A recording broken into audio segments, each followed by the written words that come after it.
We are, right now, we'll just do a quick review to see the kings that we've got. We started with, in the south, we have Asa ruling. Asa is a long ruling king. He's going to get 41 years.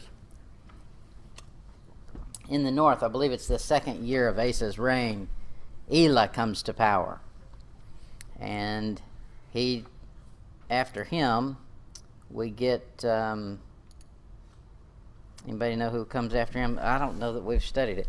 It's Zimri and Tibni, two rhyming names. They both compete at the same time for the same throne. Yeah, so it's like there's no real. You just pick and choose who you think your king is, but they're both fighting to take possession of it.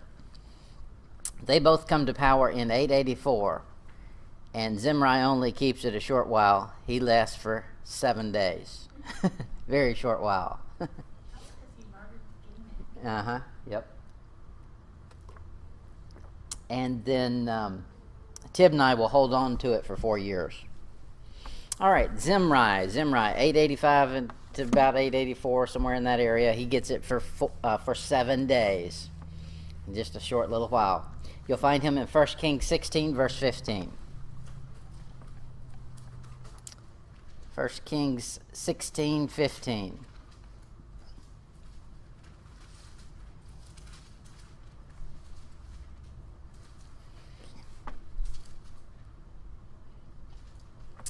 In the 27th year of Asa, king of Judah, did Zimri reign 7 days in Tirzah. And the people were encamped against Gibeon, which belongeth to the Philistines. All right, so Zimri is a short-lived rebellion. That's what it was. It was rebellion. And the problem with rebellion is you don't know how it's going to end. Rebellion always ends like the devil ends, because rebellion is a product of the devil. It always is. So rebellion results in total destruction. Now, how fast that comes, who knows? Some people get their destruction immediate. Some people it takes years and years and years. Probably you would rather it come quickly and get over with than for God to drag it out and punish you for year after year after year. That's what we end up with this divided kingdom. God's going to divide the kingdom, and he's going to begin punishing them, and he's not done punishing until they get dispersed into all the other nations, and then they start to really pay. You look at, I was looking at a Holocaust survivor tale. If you go on YouTube, you can see all of their personal accounts. They'll go through. It's just a one-on-one interview, and you see different Holocaust survivors telling their story and giving their history. And you find that they were just, under Hitler, just like they were in the dispersion. And that's a result of rebellion against God. You rebel against God, expect it. That's what's coming. And those were his chosen, special people that he still has a mission for. Think about us. We've not been given any special promises for titles and things like that, like Israel has. And yet he's treated them the way he has when they rejected him. We better be sure we don't. Zimri destroys all the house of Baasha. And so in so doing, he fulfills the prophecy of Jehu. All right, so we've got Asa in the south, Zimri and Tibni. And Zimri has got to come off the throne after 7 days. We're done with him. So now we're left with Tibni. After Tibni comes Omri. All of these names, you'll never remember. You got them, write them down. And if you really want to know them, you memorize them, and then you work on them year after year, or you forget them. But you want to go through them once or twice and just get an idea of who's who, so it looks familiar to you when you read through the Bible. Omri is an important king. He starts, not important for a good thing, but important for a bad thing. Omri is the beginning of a very wicked rule. From him comes Ahab. And that's going to be the northern kingdom's plateau or low point in wickedness. Omri reigns for 12 years. He begins his reign, of course, competing with Tibni. They both start at the same time. He begins by himself, and he reigns for a total of 12. 1 Kings 16:23, we read it. He reigns in the 1 Kings 16:23 and 24. In the 31st year of Asa, king of Judah, began Omri to reign over Israel. 12 years. 6 years reigned he in Tirzah, and he bought the hill of Samaria of Shemer for 2 talents of silver, and builded on the hill, and called the name of the city which he builded after the name of Shemer, owner of the hill of Samaria, or hill Samaria. So that's Samaria. Samaria becomes a famous place. You'll find this is the woman at the well when Jesus is telling her, hey, go call your husband. And she goes, well, I don't have one. He said, yeah, that's right. You got 5, and the one you got right now ain't your husband. Well, she starts trying to sidetrack Jesus Christ. And it has to do with this hill, Samaria. She says, well, I don't know about this stuff. You Jews say we should worship down in Jerusalem, but our fathers say we should be worshiping up here. Okay, she's talking about the divided kingdom. She's talking about the northern kingdom has chosen a place to worship, a hill. And the southern kingdom has chosen a place to worship. And Jesus says, you're getting off the subject. I'm talking about you. Let's turn it back to you personally. You don't need to worry about a hill.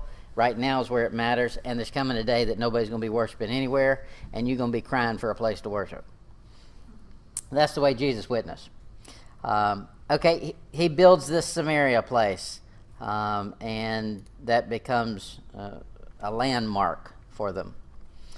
Omri does evil. Well, of course, he's in the north. They all do evil in the north. 1 Kings 16:25. But Omri wrought evil in the eyes of the Lord, and did worse than all that were before him. Now that's saying a lot, because we've seen a lot of wickedness before him.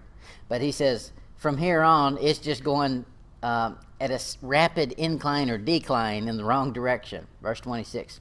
For he walked in all the ways of Jeroboam the son of Nebat, and in his sins wherein he made Israel to sin, to provoke the Lord of Israel to anger with their vanities. The Lord God of Israel to anger with their vanities. Verse 27.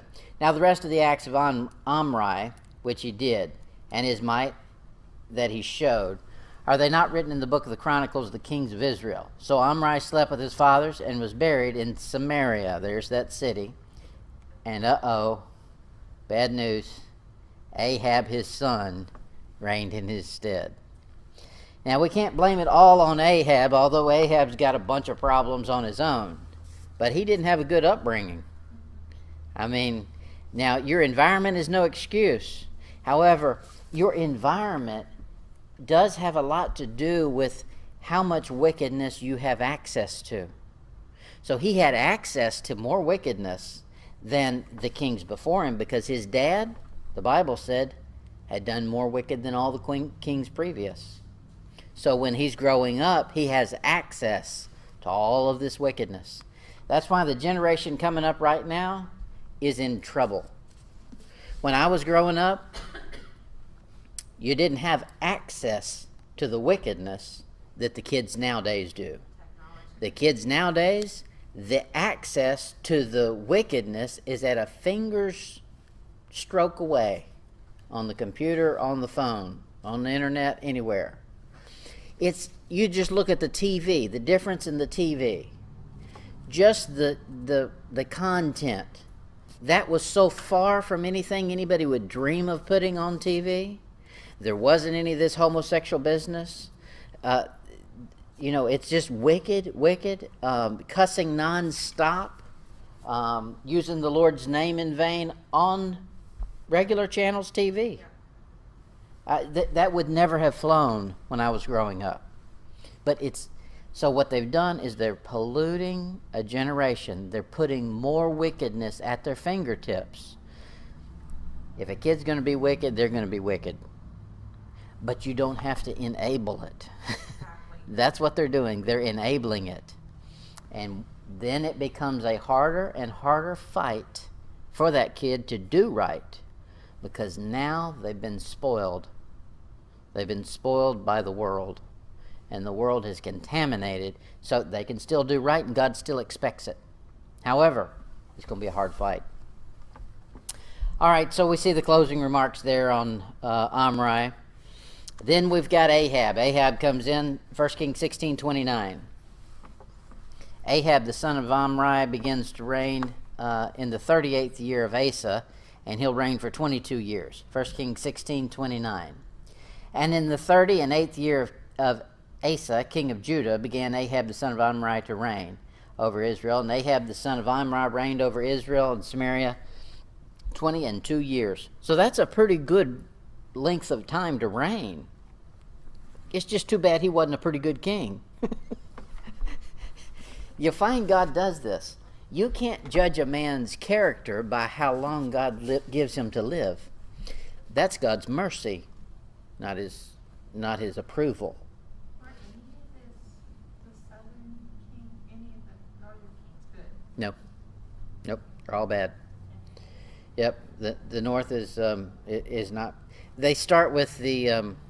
They could have been good, because God is the one who did the dividing, and I don't think God intended it to be a perpetual divide.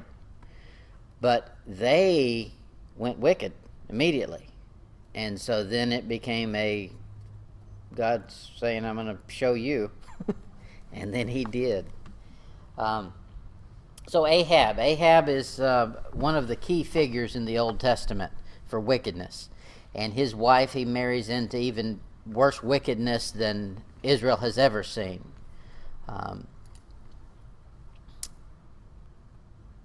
Asa, we go back to the south. Asa is nearing the end of his life. He becomes diseased in his feet in his 39th year. That'll be in 1 Kings 15:23. There's something about this disease of the feet that you'll find over and over in the Bible. You've got Jesus says when he's given the curse to the woman that he's going to bruise your head and you'll bruise his heel. Then what do you find? You've got Cain and Abel, or not Cain and Abel. You've got Esau and Jacob. One of them's taking the other one by the heel.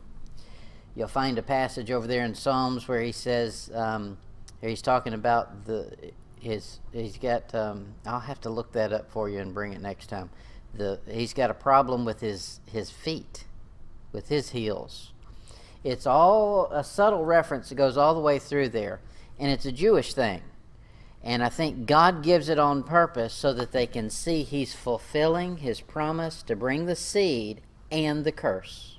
It's all going to come right through that line just like he promised. And so here it is. This is the way this guy dies. 1 Kings 15:23. And the rest of the acts of Asa and all his might, and all that he did in the cities which he built, are they not written in the book of the Chronicles of the kings of Judah? Nevertheless, in the time of his old age, he was diseased in his feet. And Asa slept with his fathers, and was buried with his fathers in the city of David, and his city of David his father, and Jehoshaphat his son reigned in his stead. We've gone from bad to worse.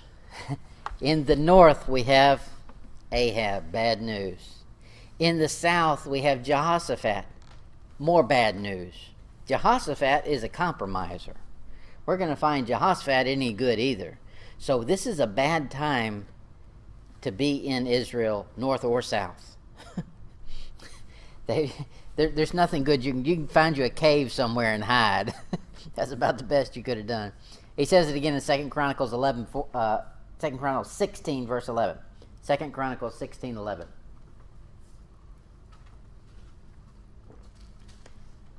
Second Chronicles 16:11. And behold, the acts of Asa, first and last, lo, they are written in the book of the kings of Judah of Israel.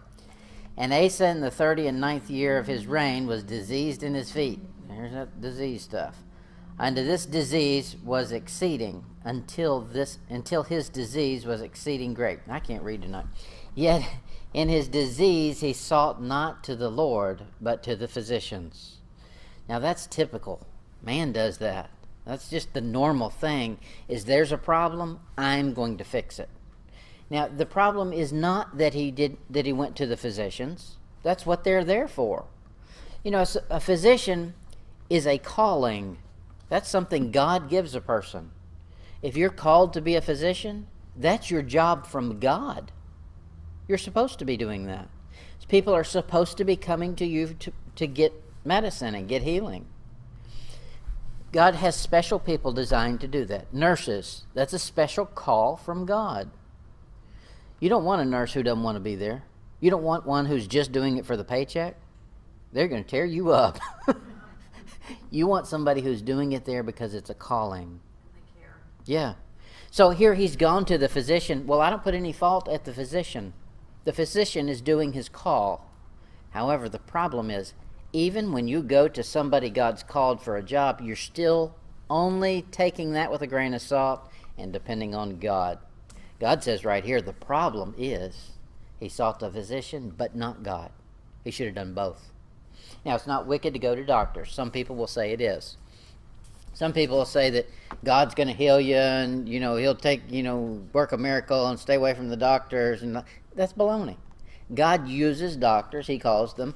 He himself is called the great physician, okay? So physicians are a good thing if they're done under the direction of God and you're going under the direction of God. Everything we do, whether it's major like going to a doctor or minor like ordering a Starbucks, well, I say that tongue in cheek, but really, anything you do should be done at the direction of God. You pull up to the gas station to get gas, it should be done at the direction of God. How much do I put in? Do I fill it up today? Nah, hang on to that. You're going to need some money. I see what's coming up ahead. Just put 10 in. And you'll get peace about it. You'll know, I don't feel comfortable about filling it up today. Now, a lot of that will have to do with the price. But everything should be done in submission to God. And here he's not submitting to God. He's determining he's going to find the answer. It's especially dangerous for the king because he has access to authority. He's authoritative, and he sees the physician heals people. He sees this and that. Okay, if that's worked for so-and-so, I'm the king. I deserve it. You give it to me. Well, there's somebody bigger than the king. It's God. Verse 13. And Asa slept with his fathers and died in the 41st year of his reign. And then we've seen the rest of that. They bury him and so forth, so on. All right, so Asa's bad news. Ahab is going to be bad news. It's just bad news city. It's almost like if you were living in modern America reading the paper. If the only access you had to knowledge about America was a newspaper, you would think that every time you walked out the door there was a murder, a stabbing, a wreck, that's all that's in the paper. However, we Americans know, hey, it's fun. It's relatively safe here. However, if all you get your viewpoint from is a newspaper, then you would have the reality of what's really happening in Israel because it's wicked in the north and wicked in the south. So wickedness breeds Satanism. Satan has no peace. There's no peace to the wicked. So if you're going to go, people think I'm going to go to hell and I'm going to party with my buddies. No, you're not. It's pure wickedness down there. You're going to be just like your father, the devil, and he runs around as a roaring lion seeking who he may devour. It's everybody for himself and everybody trying to put everybody down. You find references to hell and it says they gnash on me with their teeth. That's what's going on in hell. It's not a simple party that all the wicked people get together and enjoy themselves. Before you get to hell, you get with the wicked crowd. That's what they're doing. You're not safe in a wicked crowd. The wicked crowd will turn and eat you up as fast as they can, and that's what Israel's about to learn. All right, let's move on. Ahab does evil. Now he's going to marry Jezebel. Jezebel is a wicked woman. You find Jezebel is You'll find her all the way at the end of Revelation.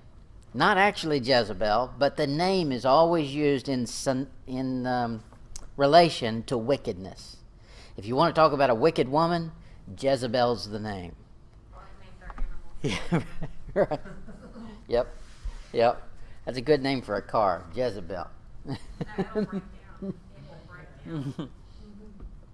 So he marries into wickedness, as if the wickedness that his father had done, as if the wickedness that he got involved in wasn't enough, he's going to bring in foreign wickedness with Jezebel. And he does, and then we'll find, here's what wickedness does. Wickedness is never content to be wicked or just with wicked. Because wicked has not done its job if it's not perverted innocence. Innocence is always the prey of wicked. Wicked cannot rest until they've caused somebody else to fall. And that's what we're going to find with Jezebel and this whole time. Okay, the next king up is Jehoshaphat. Jehoshaphat's going to reign for 25 years in the south. 1 Kings 22:41.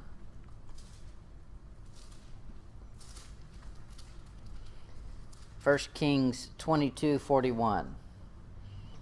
And Jehoshaphat, the son of Asa, began to reign over Judah in the fourth year of Ahab, king of Israel. Jehoshaphat was 35 years old when he began to reign, and he reigned 25 years in Jerusalem. And his mother's name was Azubah. That sounds like a sweetie. Azubah. And the daughter of Shilha. Okay, so Jehoshaphat comes in the south.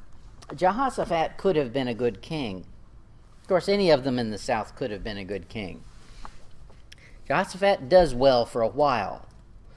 But something happens where he decides, hey, this thing that all of my descendants have come through, with their fight in the north and the south, let's just all get along.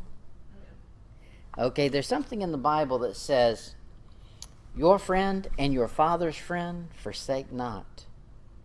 Same goes for enemies. Your enemy and your father's enemy, don't buddy up with. And Jehoshaphat did not learn the lesson. He goes and gets married into this wicked family. He tries to buddy up with the north, and it just about becomes his demise. Wickedness. Wickedness always reaches out to innocence. That's why you want to stay as far away from the wrong crowd as you can. Because the wrong crowd wants to find somebody they can pervert. That makes them feel good.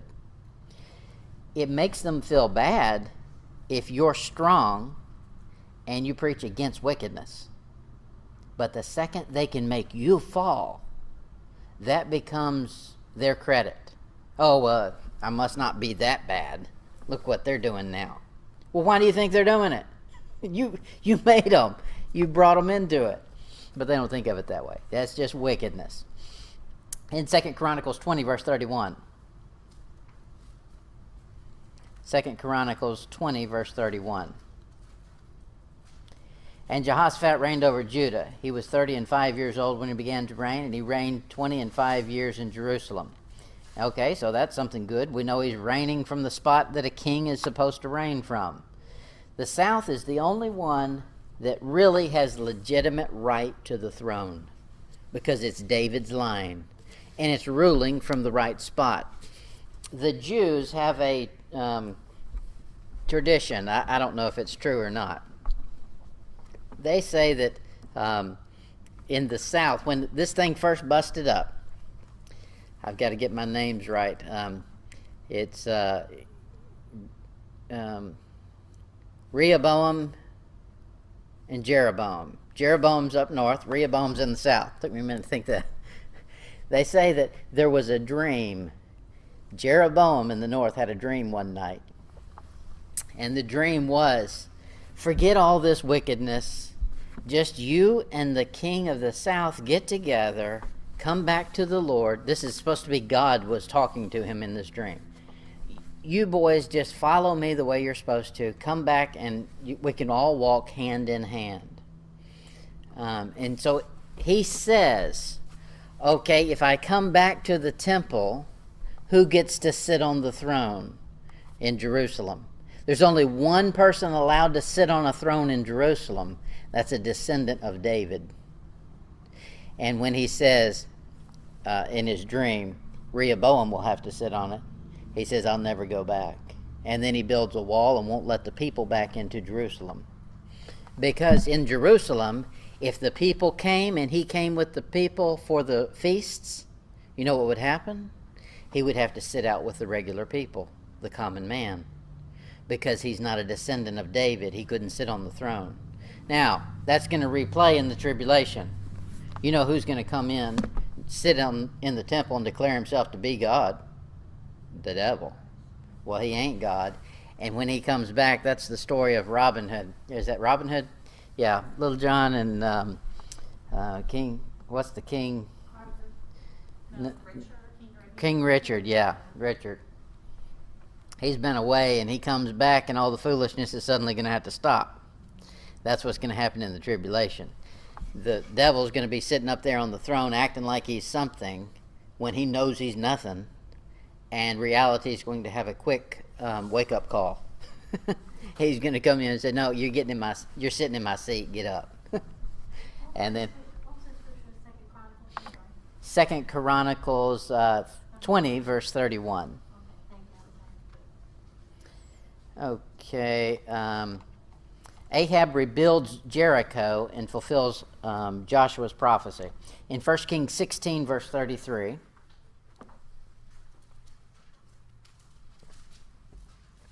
First Kings 16:33. You remember when the children of Israel came in, the first city they took was Jericho. And there was a prophecy given. No man's allowed to rebuild this city. If anybody rebuilds this city, what's going to happen? They're going to lay it in their firstborns. They're going to build it on top of their firstborn child. This is going to happen. 1 Kings 16:33. And Ahab made a grove, and Ahab did more to provoke the Lord God of Israel to anger than all the kings of Israel that were before him.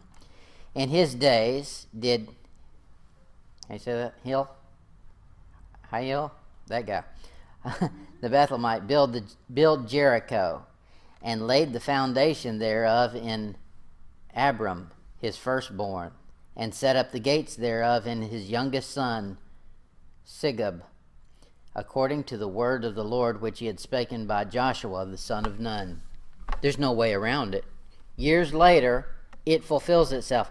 Well, hello, shouldn't you have learned when God says something, it comes to pass? Okay, well, go find you someplace else to build. I know the land was cheap. Why do you think it's cheap?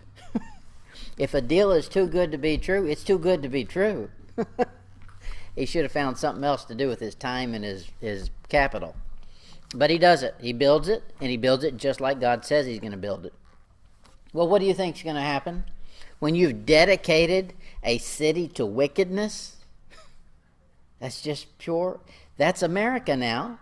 We've got more blood on our hands as a nation because of abortion than this cat did right here with one city. We only find one city like that. But we find America has got more abortion going on.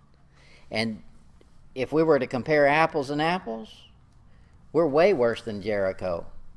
We've been killing babies nonstop. Imagine just the income if there was no abortion.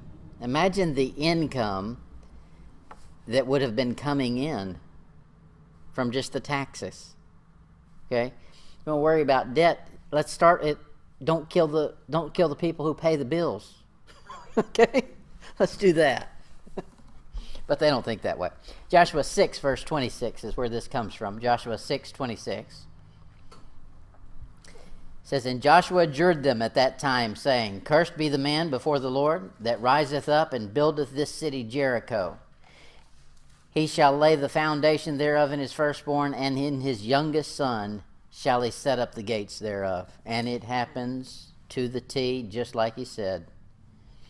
The kings Omri and Ahab were great builders. They like to build things. Well, that's what kings do.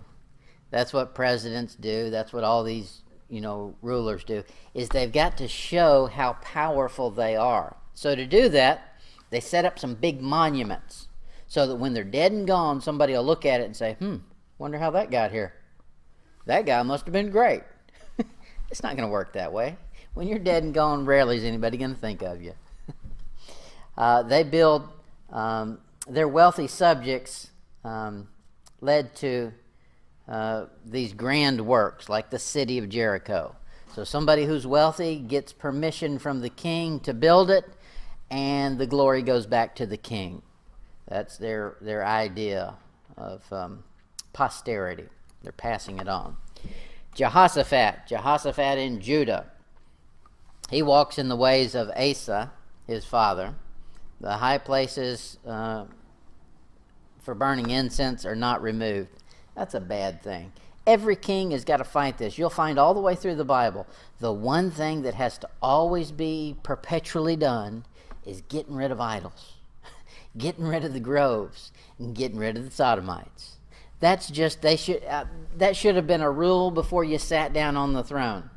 Okay, what's your daily chores? Here's the first 3. Find out if any of this is going on in your kingdom and get rid of it.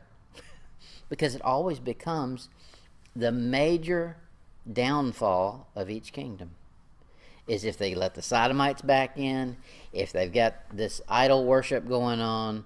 All of these things God's already declared a curse on. If you're going to get involved in it, count on it, God's going to be against you. And he was. Here it is in 1 Kings 22:43.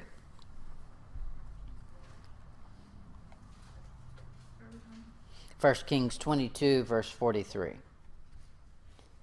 This is talking about Jehoshaphat. And he walked in all the ways of Asa, his father. He turned not aside from it, doing that which was right in the eyes of the Lord. Nevertheless, he almost did what was right. He did what was right to a point. That's most Christians today. Most Christians today will do right to a point, but they won't sell out 100% for God. They'll sell out the part they think will make them popular with the right crowd. We've got a whole group of Christian fakers. We've grown up knowing what's acceptable in the Christian circle to do, and so we'll fake it when we're in that circle. That's wicked. That's doing right in the eyes of the Lord with a nevertheless attached. That's almost like when Peter would go, when he was around the Jews, he'd act a certain way. When he was around the Gentiles, this is for a while, he'd act a certain way. Yeah, that's book of Galatians. That's it. So, as a Christian, you should sell out 100% for God, all of it, 100%. Because if you don't, you've got a nevertheless attached. And if you want to know where that nevertheless is going to lead, just watch this guy's life. Nevertheless, the high places were not taken away, for the people offered and burned incense, yet in the high places. He left a spot of iniquity. He left a place for his subjects to get involved in wickedness. It wasn't just a personal wickedness. He opened the door to influence others to wickedness. You don't think that's going to get God's attention? You've got another thing coming. And you'll find the same account in 2 Chronicles 20, 32 to 33. And it's basically saying the same thing. I'm not going to read it. He does one good thing here. 1 Kings 22, 46. 1 Kings 22, 46. This is a good thing that he does. And we're all guilty of this, I'm sure. We pick and choose the things we think are important to God, but not all the things that are important to God. And we'll do some good things while leaving some wicked things alive and well.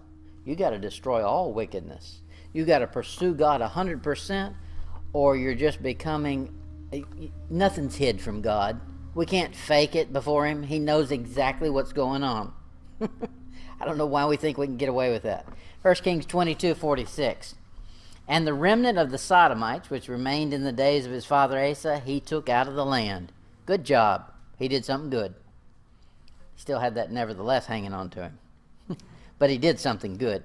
Now, to him, that may have just been extra sickening, extra disgusting. So he got rid of it. Well, it's disgusting to God, too. Good job. However, the high places are disgusting to God as well. And he didn't get rid of those. Well, they weren't so disgusting to him. We got to get on the same page as God as far as what we think is good and evil. We can't be the decider. We can't play God and decide, I'll decide what's good and what's not. Because we don't get to make the rules, no matter how hard and long we stomp our feet and declare that we're going to make the rules. You know, a 2-year-old can stomp and throw a fit and say, I'm not moving, I'm not going over there, wherever you want to take me. And it really doesn't matter. You're going to grab him by the hand and he's going where you want him to go. He ain't big enough to do anything about it. That's you and I before God. He makes the rules. It doesn't matter how much we throw a fit and say, I love the high places. I can't stand the Sodomites. I'll give you that one, but I like the high places. Doesn't matter. He's going to get rid of the high places, whether we're trying to protect them or not. All right, on that positive note, we'll probably end it and we'll pick up there next week.